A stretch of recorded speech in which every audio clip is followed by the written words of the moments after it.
Matthew 26:36-46. Dumating si Jesus na kasama ang kanyang mga alagad sa isang lugar na tinatawag na Getsemani. Sinabi niya sa kanila, "Umupo kayo rito samantalang ako'y mananalangin." Isinama niya si Pedro at ang dalawang anak ni Zebedee.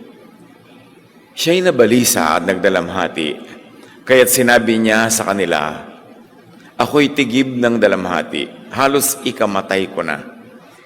Dito muna kayo at samahan ninyo akong magpuyat."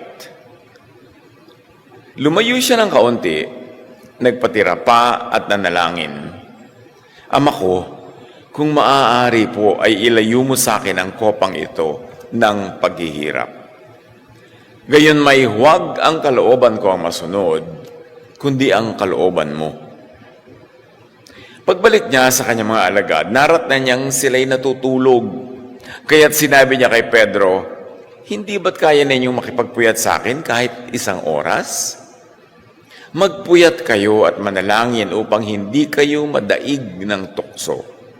Ang espiritu ay laging handa, ngunit ang laman ay mahina." Muli siyang lumayo at nanalangin, "Ama ko, kung hindi ito maaring lumampas sa akin nang hindi ko nalalagok, masunod nawa ang iyong kalooban." Pagbalik niya, naratnan niyang uli silang natutulog. Dahil sa matinding antok, hindi sila makadilat.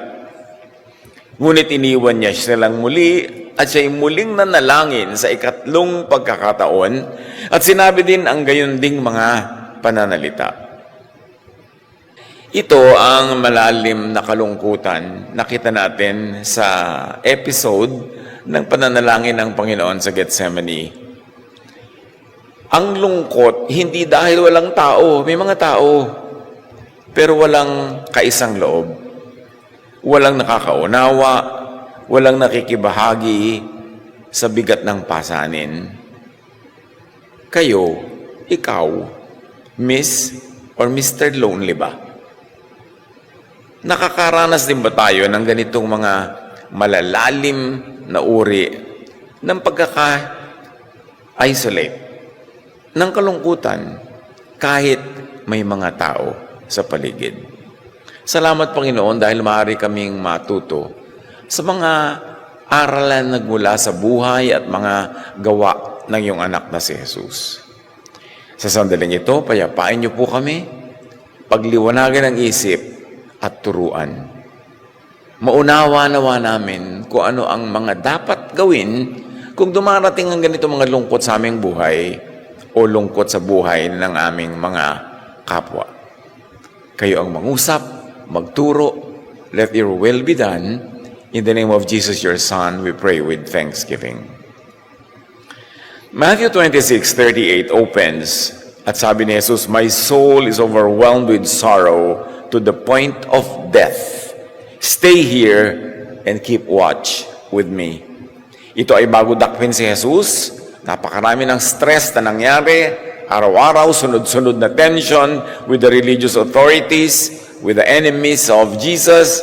Pagkatapos, niyaya niya ang kanyang mga disciples to go to this garden so they could be alone and he could pray. Pero sabi niya, "Samahan ninyo ako, damayan niyo ako, halos ikamatay ko." Ang nararamdaman ko ngayong stress, lungkot, sense of isolation. Nanawa ay hindi nararanasan ng sino man sa atin, pero kung nararanasan, meron tayong mga lessons na pwedeng matutunan mula kay Jesus. One, Jesus asked for companionship. Si Jesus na yon, anak ng Diyos, all-powerful, pero sabi niya, "Damayan niyo ako. Kailangan ko ngayon ng kasama. Halos ikamatay ko, ang dala ko ngayon na emotional baggage." Maraming kalungkutan ang lumalalim dahil ibinabaon, itinatago, sinasarili. Kaya kuminsan, nakakalungkot. May mga bigla na lang nagpapakamatay na member ng family, walang kamalay-malay yung mga kapatid, yung magulang, na gano'n na pala ang dala-dala nitong isang ito. Hindi na niya nakayanan hanggang sariling buhay ay kinitil na. Kaya dapat tayo talagang humihingi ng damay. At willing din naman tayong dumamay. And we send signals na pwede mo kong kausapin, pwede kang magsabi, pwede kang humingi ng tulong. Expressing our need for others is a good first step toward healing.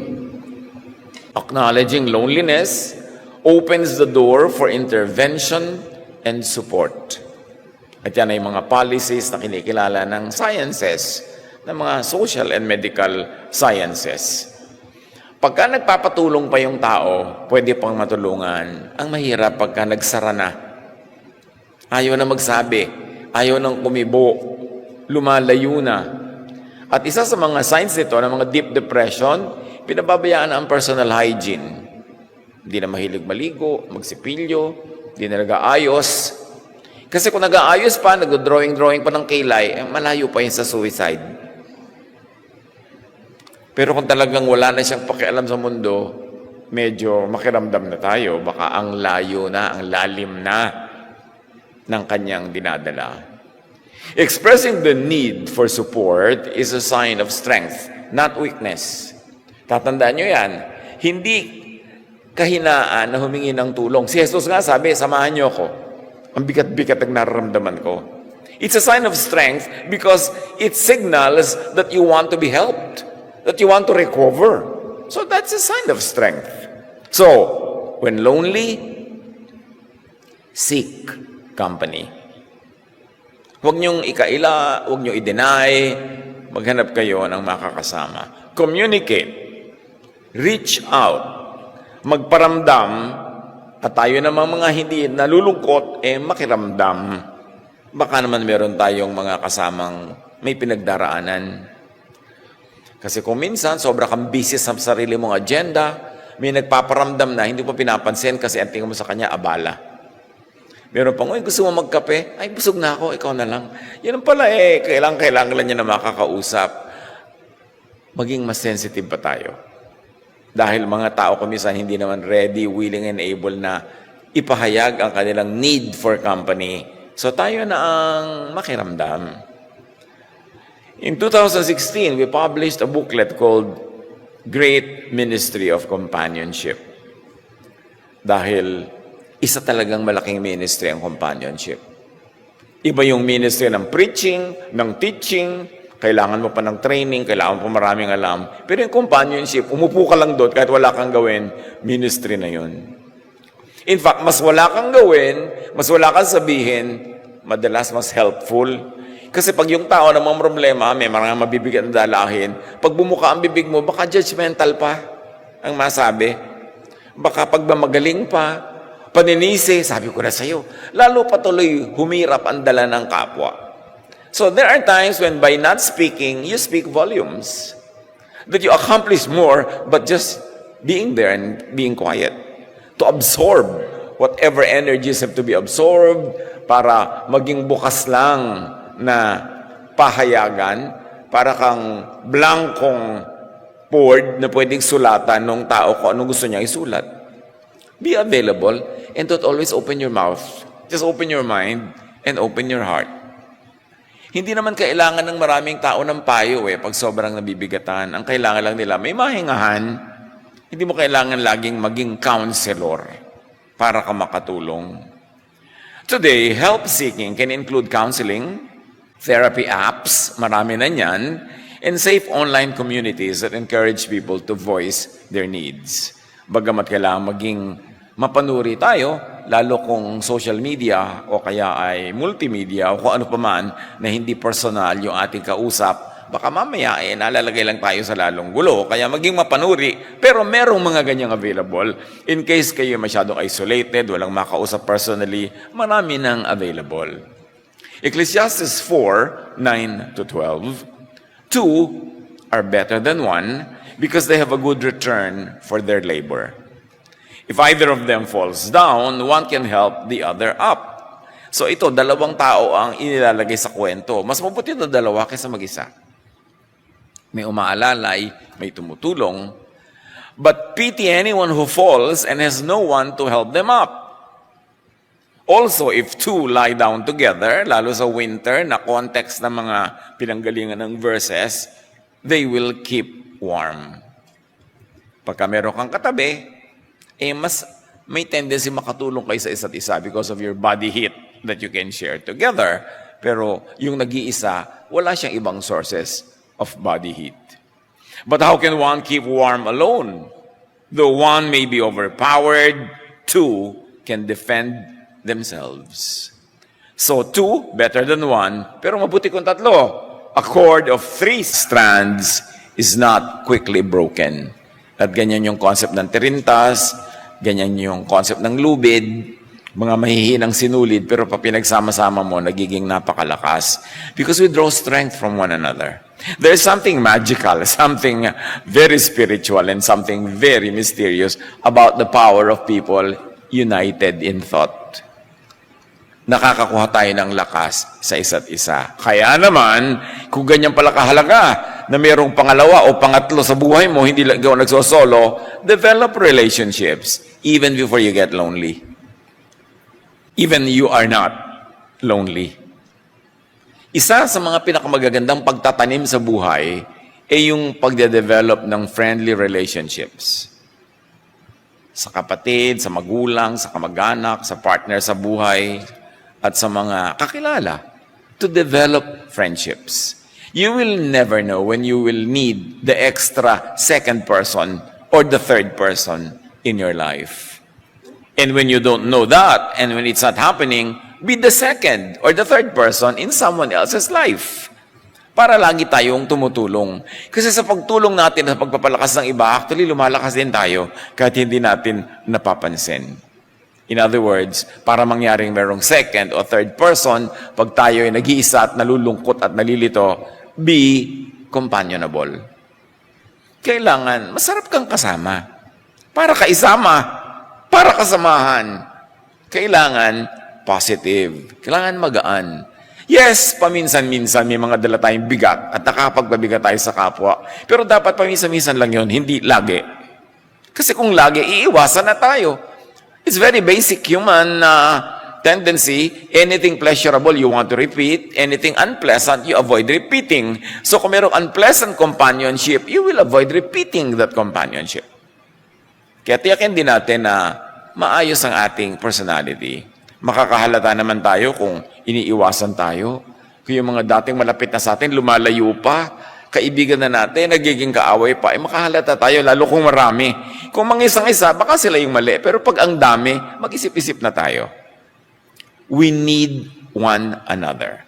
And acknowledging that, and living by that truth, will already prepare you for any oncoming issues. At kung hindi man sa iyo mangyari yung issue, handa ka to be helpful. Matthew 26:40, sa pagpapatuloy ng kwento sa Gethsemane. Then he returned to his disciples and found them sleeping. Couldn't you men keep watch with me for 1 hour? Kahit pa 1 oras lang, hindi nyo kayang manatiling gising. Sinabi na nga sa inyo na halos ikamatay ko tong lungkot at tutulugan nyo pa ako. Kung meron sa atin dyan na nakakaramdam that you're getting abandoned, forgotten, left alone, well, you're not alone. Jesus knew that feeling. At lalo naman siyang equipped to help us because siya mismo naranasan niya yung ganong uri ng pag-iisa. When trusted systems collapse, yung mga support system natin, loneliness deepens. Kaya yung ang lungkot mo na tapos biglang makikita mo pa na yung sarili mong pamilya, kaibigan, kabiyak, anak, ang hindi pumapansin sa iyo, hindi tumutulong, mas malaki, exponential ang paglala ng depression, ng lungkot, ng aloneness. Kaya yung pagiging magulang, anak, kapatid, asawa, kaibigan, may kaaakibat yan, may kasama, may kakambal na responsibility. Dahil more is expected from us by those who are close to us. And we must be ready, willing, and able to share our energies dun sa mga nanghihina. Panapanahon lang naman yan eh. Hindi naman sila lagi ang mahina. Minsan ikaw. Kaya we should be in a loving relationships where such exchange of energy can happen. Now, Jesus' male disciples left him unsupported. His female followers were more consistent. Pag inobserbahan natin yan. Luke 8, 1-3, Jesus traveled about from one town and village to another, proclaiming the good news of the kingdom of God. These women were helping to support them out of their own means. Walang sininggle out na masyadong mga male disciples who were doing such a thing. Mark 15, 40-41, doon sa crucifixion, iniwan ng lahat ng mga male disciples itong si Jesus, except John the Beloved, who was there at the foot of the cross. Ang natirang kasama niya hanggang doon sa gilid ng bundok ng si Jesus ay ipinako. Some women were watching from a distance. In Galilee, these women had followed him and cared for his needs. Many other women who had come up with him to Jerusalem were also there. So we should learn something from these women, to not abandon Jesus or whoever is the Jesus assignment of our life today, this week, next month. May kanya-kanya lang naman tayong assignment for a while. Hindi naman permanent yun eh. Nagpapalit-palit din yan, nagkakaroon ng pagpapalit-palit ng role sa buhay. But ang mahalaga, be reliable. Especially be reliable to people who are in need. And people who are in need because they are very useful people. Titingnan din natin, ito, kailangan ko itong supportahan, kailangan ko itong tulungan, kailangan kong palakasin ng loob. Kasi actually, napaka-useful niya and helpful to many others. Now, Jesus promises supportive presence. At hindi naman nanggagaling sa vacuum yung kanyang mga pangako. Kasi naranasan niya mismo in his human earthly life yung ganitong uri ng mga abandonment. John 14:18, I will not leave you as orphans. I will come to you. Internalize what this means. I will never leave you as orphans. Hindi ko kayo iiwan na para kayong mga ulila. What does it mean to be orphaned? Walang magulang. What does it mean na walang magulang? Kasi magulang is always equated with love, with care, with unquestioning loyalty to you, with ever-presence. Kaya sabi ni Jesus, I will never leave you as orphans. Never, ever be tempted to think that you are alone because I will never leave you. Interestingly, even if you try to understand this idea in quantum mechanics, may tinatawag na quantum entanglement, which means no distance can really separate two related people or two related persons or two related energies. Kahit malayo ang distance, malayo man, malapit din pag meron kayong bond. And we have a bond with Jesus. And we have a bond with one another. Kaya dapat yung energy natin na ibibigay, na itutulong, maski physically malayo. Kasi hindi tayo pwedeng i-limit ng physical distance. Hindi lang tayo physical beings. We're also spiritual beings. May spirito tayo that transcends natural limitations, that transcends geographical distances. At dapat nating ma-develop yung ganong spirituality na pwede tayong magpalakasan sa isa't isa, maski pa nga magkalayo physically. And it's a reality in most Filipino families' lives. Sa dami ng ating mga OFWs, sa dami ng mga namamasukan, kahit hindi sa ibang bansa, sa ibang lugar lang, ibang probinsya, but we draw strength from one another. At nangyayari yan kahit paggamit natin ng social media, paggamit natin ng mga kung ano-anong platforms, mga telepono, mga equipment. Pero gamitin natin yon to give energy, not to drain energy from others. Kasi kung minsan naman, cellphone lang, nakita mo yung pangalan na nagte-text, nervous ka na, talagang kulang na lang, malagutan ka ng hininga. Dahil pag nakikita mo itong pangalan na to, ibig sabihin ito, problem. Abala. May ibibigay sa aking bigat ang taong ito. So tiyakin naman natin, and mostly, kahit pa minsan-minsan ay abala rin tayo, pero hindi lagi. Mas madalas na blessing tayo sa ating kapwa. Sa mga pag-aaral, loneliness is now classified as a serious health risk. Isa na siyang almost pandemic, silent pandemic. It is strongly linked to depression, dementia, and even cardiovascular disease. Marami pala nagkakaroon ng ganito mga uri ng ailments dahil malungkot lang. Medicine shows how emotional anguish translates into physical suffering. Masyadong related yan. Kaya maganda yung pasyente mo rin, masaya. May pinapagaling ka, cheerful man lang yung makita niya sa dingding, yung mga works of art, o kaya hindi yung mga lalong nakakanerbiyos. Surround people with cheer, with happiness, kasi nakakatulong yung emotion na yan sa pagpapagaling. Hindi yung dadalaw ka sa pasyente, tatakutin mo pa. Naku, alam mo yung kapitbahay namin, yung ganyan, 3 araw lang. Yung may mga magsasabi pa na, ayan, kasi ikaw, maninisi ka pa, imbes maging positive yung feeling. Dadalaw na rin lang tayo, maging blessing tayo. Bantayan ang bibig, huwag yung may masabi lang. Huwag mag-usap ng mga nakakanervyos, nakakatakot na nadidinig ng pasyente. Kahit comatose siya, nakakarinig daw. Hindi yung natutulog yung pasyente, mag-uusap na kayo tungkol sa mga namatay, tungkol sa mga nahirapan. Pag-uusapan niyo yung mga bayarin sa ospital habang nakahiga yung tao. Bumibigat ang nararamdaman. Napakarami nating pananagutan with careless speech. Kailangan maging healing. 1 John 4:7-8. Dear friends, let us love one another. For love comes from God. Everyone who loves has been born of God and knows God. If whoever does not love does not know God, because God is love. Akala natin to know God is to know doctrines, mga high-sounding doctrines, mga Latin and Hebrew and Greek words. No, to know God is to love. Ang tunay na nakakakilala sa Diyos ay yung umiibig.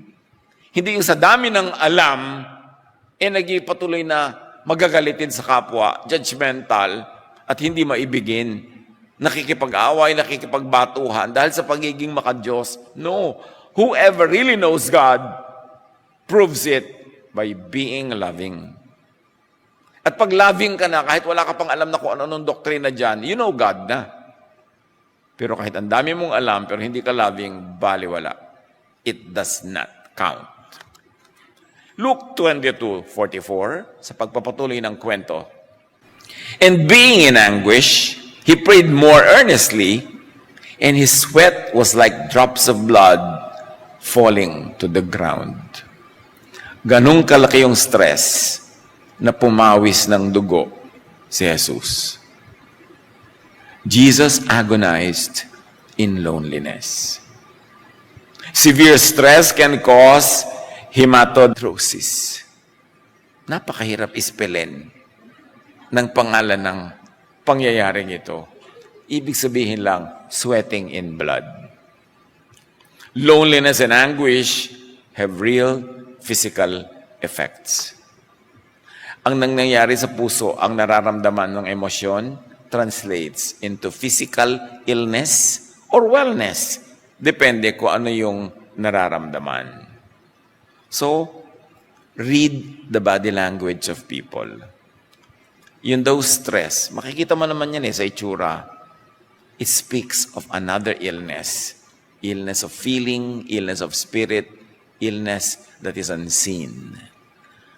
Pero kung gusto nating makatulong, read the body language.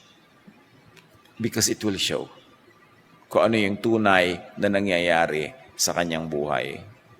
Loneliness is not just emotional. It can wound the body and spirit. And Jesus understands both. Yung sugat ng damdamin at sugat ng katawan, pareho niyang naramdaman, naalaman, naranasan, kaya alam na alam niya kung paano tayo tutulungan kung tayo may ganyang pinagdaraanan. Huwag na huwag mag-isip na wala kang karamay. Kasi may mga tao, at kung wala ka makitang tao o tinutulugan ka ng mga tao, may Jesus. Yun ang i-develop natin na relationship with Jesus. Na talagang actually, practically, possibly, nakikipag-ugnayan tayo to the point na meron tayong napapakinabang na paggaling mula sa Kanya. Isa sa mga remedies and reliefs, acceptance of the fact. Katulad kay Jesus, sabi niya, ang bigat ng nararamdaman ko, kung pwede sana ako nang mainom tong laman ng cup na to. Dahil ang bigat, halos ikamatay ko, ang stress. Pero sabi niya, but at the end of the day, Father, not my will, but yours. Merong acceptance of the fact. Therapies like acceptance and commitment therapy and mindfulness-based approaches teach the value of acceptance of the fact rather than resistance. Pagka merong dapat nang tanggapin, tanggapin. Isa sa mga ibinubulong ko sa mga namamatayan, release. Release your mother or your father or your loved one. Kasi kinuha na ng Panginoon. Para ka magsimula mag-heal, accept the fact. Don't be in denial. Kasi ang in denial, nagdadalawang loob. Pag nagdadalawang loob, hati. Pag hati, paano ka gagaling? May mga mahirap tanggapin, pero kung talagang dapat nang tanggapin, tanggapin. Kasi yun ang simula ng paggaling. Hindi mo na pwedeng palitan.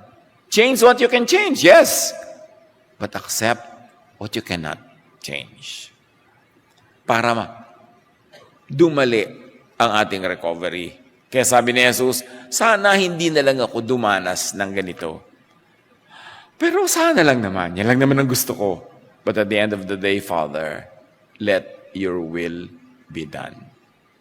Yung ganong surrender, pag may sinurrender ka, hindi ka na nakikipagtunggali, hindi ka na nakikipag-agawan, hindi ka na nagpapagod, hindi mo inuubos ang energy mo sa isang bagay na hindi na dapat pag-ubusan kasi fact na yun. Yun na.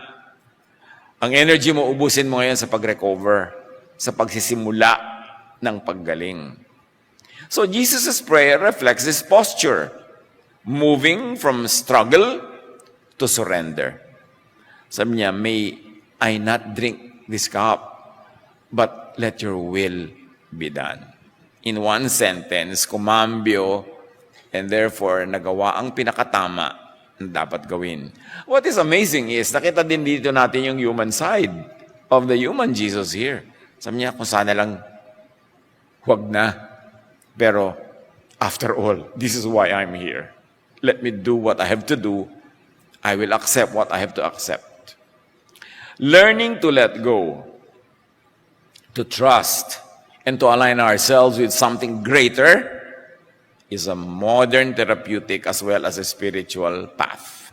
Tulad ni Jesus, meron siyang will na ayaw ko sana itong inumin, yung laman ng cup na to. Of course, it's a metaphor. Ayaw niya sanang mangyari, yung mga dapat mangyari. Pero sabi niya, but let your will be done. In other words, yung gusto ko at yung will nyo, obvious naman na yung will mo ang greater. So I submit to the greater cause. I submit to the greater will. And when we identify and submit to the greater cause, mas madaling tanggapin ang lahat ng nangyayari at mas madaling kumuha ng energy from the Lord.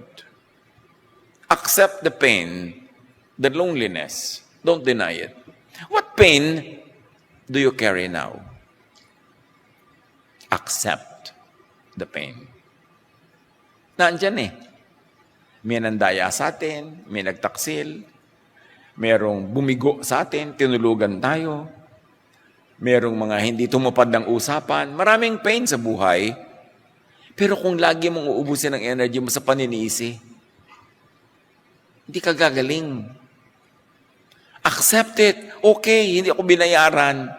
Ano magagawa ko? Tatantanin ko siyang pinong-pino? Luluto ko siya, hindi ko naman siya kakainin. What's the point? Nandun na yun. O nagkamali ako, nagtiwala ako. Pagkakamali ko rin yun. Hindi lang yung solong pagkakamali nung nagkulang sa akin. Pagkakamali ko rin na nagtiwala ako. Pananagutan ko rin yan. Of course, it does not absolve the wrongdoer, but at least it gets you to the point where you are ready to begin to recover. Never be in denial. Accept the fact on the ground. O kung hindi lang sana ako sumama doon sa picnic na yun, hindi ako na-aksidente. Sumama ka eh. Nangyari na. What's the point? So recover. Ang itatanong mo, okay, nandito ako ngayon, ano mapapala ko na hukayin pa ng hukayin yung mga negative things, mga pagsisisi, paninisi. Ano nang inang pwede kong gawin para magsimula ako makarecover?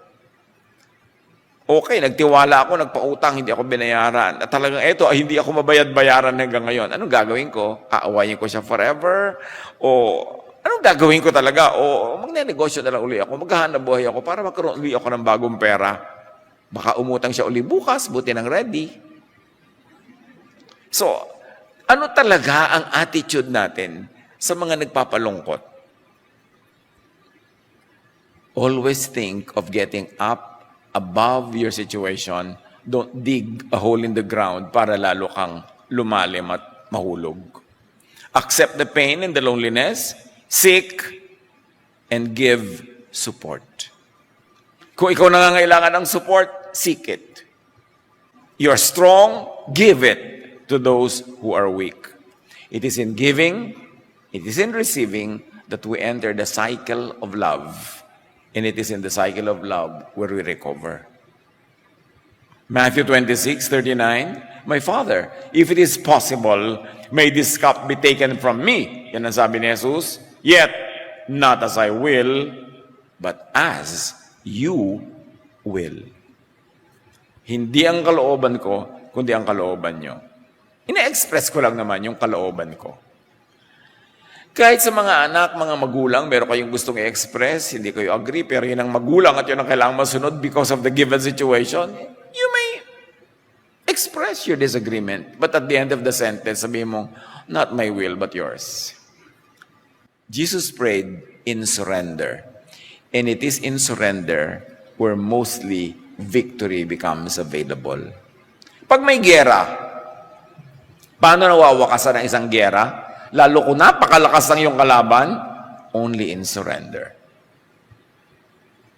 Kaya yung mga matitino, matatalino ng mga general, matatalino ng mga heads of state, they know when to surrender, even at war. Para wag nang lumala ang damage.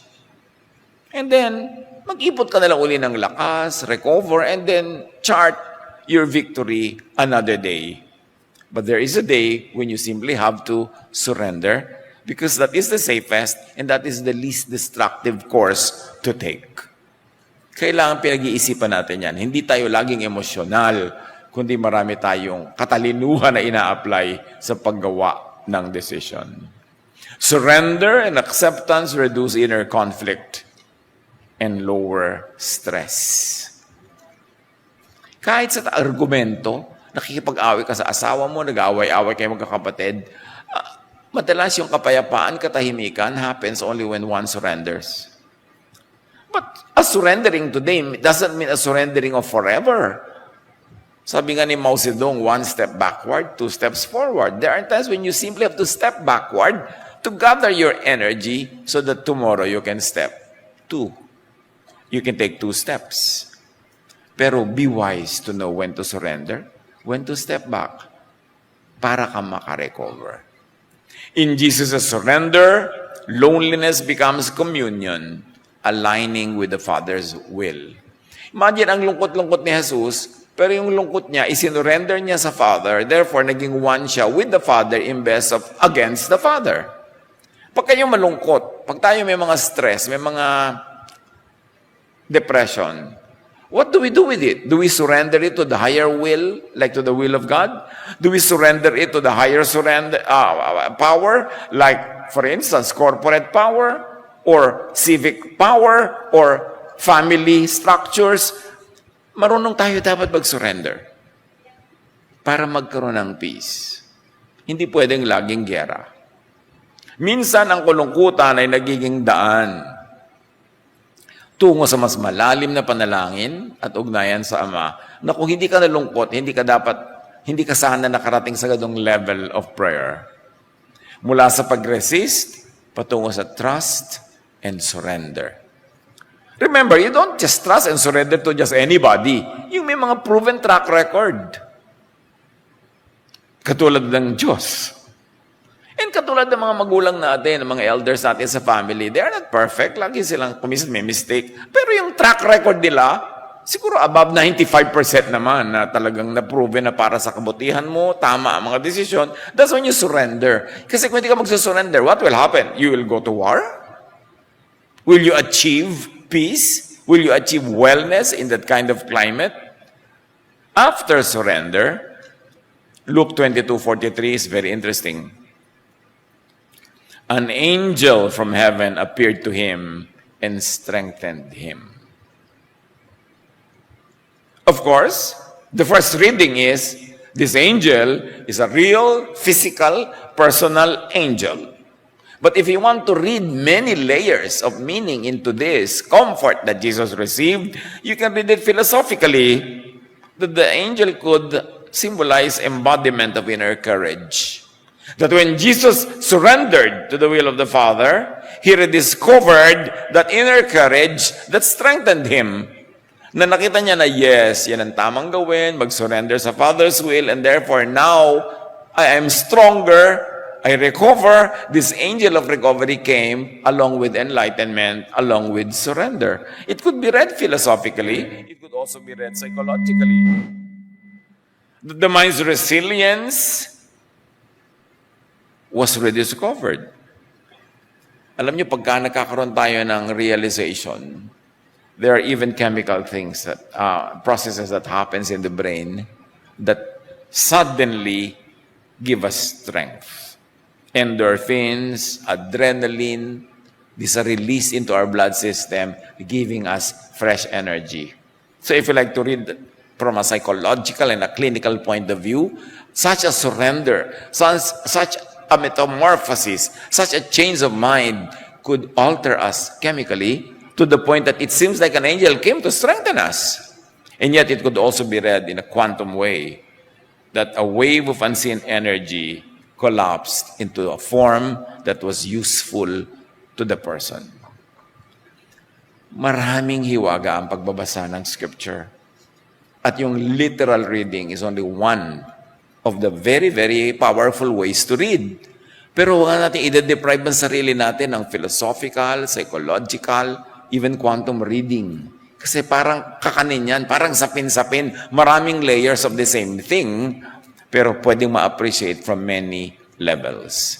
And as we grow spiritually, as we mature, we must appreciate other ways of interpreting, of reading, and applying old, proven truths. So this heaven's angel may not always have wings, but it comes as strength from the heart. Very poetic. But it cannot be so wrong to read it that way. Kasi lahat yan applicable. Ang ending, strength. Ano man ang kahulugan ng channel na dinaanan ng strength. In modern insight, this angel, this support often arrives in unexpected forms today. A hotline volunteer, a peer support group, a neighborhood or an association or counseling group, or a neighbor, a person, and even digital mental health companions. These could be angels God still sends in our age. So huwag nyo laging hanapin yung anghel na may pakpak. Dapat marunong tayo magbasa, uy, ikaw ang angel. Tulad ng katabi nyo kumisa, no? Ikaw ang angel. Fallen ba o flying, bahala na kayo. Pero maraming format yan. God provides unseen companions in loneliness, especially coming from one's mind, heart, and inner strength. Basahin sa maraming paraan para ma-appreciate natin ang ganda ng mga salitang ito. Sometimes that angel is a quiet inner voice. We don't always have to find another person to speak, because the best friend that can speak to us is our own heart. When we think sincerely, honestly, and without personal agenda. Napakasarap kausap ang sarili. Basta hindi yung mapagpanggap at hindi yung mapag-deceive na sarili ang kakausapin natin. Yung honest na sarili, that could also be a form of angel. Importante. Napakahalaga The angel from on high, the angel from within can help. Lonely, I'm Mr. Lonely. Kayo ba yan, Miss or Mr. Lonely? Sinong umabot dyan kay Bobby Vinton? Pero siyempre, yan ay totoo pa rin ngayon kahit sa mga makabagong awit.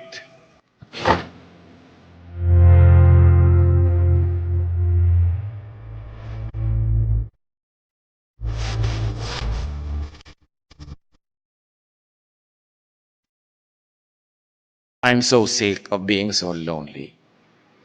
Nawa wala sa atin na ganyan ngayon. Pero kung meron, nandiyan si Jesus, nauna na. At itinuturo sa atin ngayon kung paano to i-handle. Admit it, accept it, don't deny it, but surrender it to God. Surrender to God's will, to God's wisdom, and do the right thing. Accept what must be accepted, change what can be changed, and then move on. Psalm 25:16, turn to me and be gracious to me, for I am lonely and afflicted. If this is your prayer, you know what to do. Seek help. Seek companionship. Surrender to God's will. Open yourself up. Huwag sarilinin. Huwag magkulong. Huwag solohin. When lonely, turn to Jesus. At kayo ang kailangan humanap ng paraan how to do that. How to methodize this sentence, turn to Jesus. Kayo lang ang makaka-interpret yan sa buhay nyo kung paano nyo to gagawin. But more easily, meron namang turn to family and friends. Kaya ang mahalaga, to the lonely, be family, and be a friend. Panapanahon lang tayo. Pag kayo ang strong ngayon, magpalakas ng kapwa. Draw comfort from your angel from heaven, and from the angel in your family, from the angel right in your own heart. Salamat, Panginoon, dahil kayo karamay namin. Katulong, kasama. Kasama nyo kami at kasama namin kayo sa lahat ng pinagdaraanan namin. Ipaunawa nyo sa amin ito ng malalim, mataas, malawak, para hindi kami madaya na mag-isip kahit kailan na nag-iisa kami. Kayo ang lagi namin kasama. At sa mga panahon na kami ay malakas, kami naman ang maging lakas ng kapwa. Kami naman ang maging mapagbigay, matulungin, at nang sa ganon, kami will draw strength from one another, especially from you. Magbulay-bulay tayo ngayon sa mandali. Sa may mga struggle, mga in denial, mga ayaw tanggapin sa buhay ng mga stress, hirap, lungkot. In silence, surrender them all to God now. At ipanalangin din natin kung meron tayong alam o hindi alam ng mga taong malapit sa atin na nangangailangan ng angel, ng tulong, and decide to be that angel sa ating kapwa. We with the Lord in silent reflection.